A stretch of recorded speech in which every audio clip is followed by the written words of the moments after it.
En lo alto del cielo, el color también tiene voz, y en nuestro territorio esa voz vuela libre.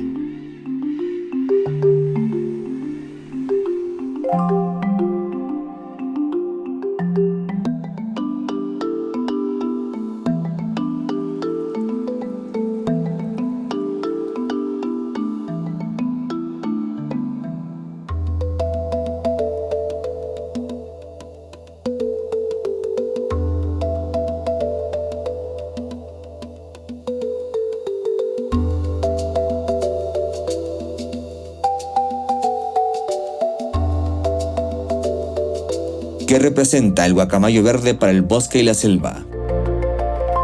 El guacamayo verde llena el bosque de vida. Escucharlo es la selva. El guacamayo verde es símbolo de vida, libertad y conexión con la selva.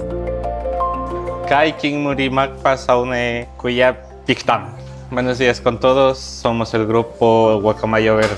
Bueno, pues yo voy a presentar el estado de conservación. El ave tiene distintos, pérdidas de hábitat, ya que está la caza de los humanos y el comercio libre que dejan para la venta libre. También la talación de bosques, que está dirigido como para la ganadería, y también la contaminación de bosques, ríos, talaciones.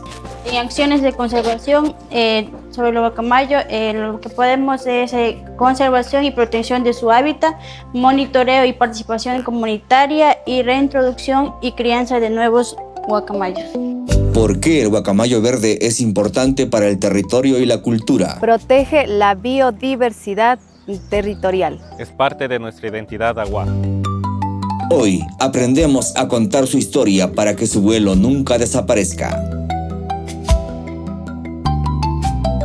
¿Cómo podemos contribuir con la conservación del guacamayo verde? Protejamos su hogar natural. El guacamayo merece vivir libre. Si el guacamayo vuela, nuestro territorio sigue vivo.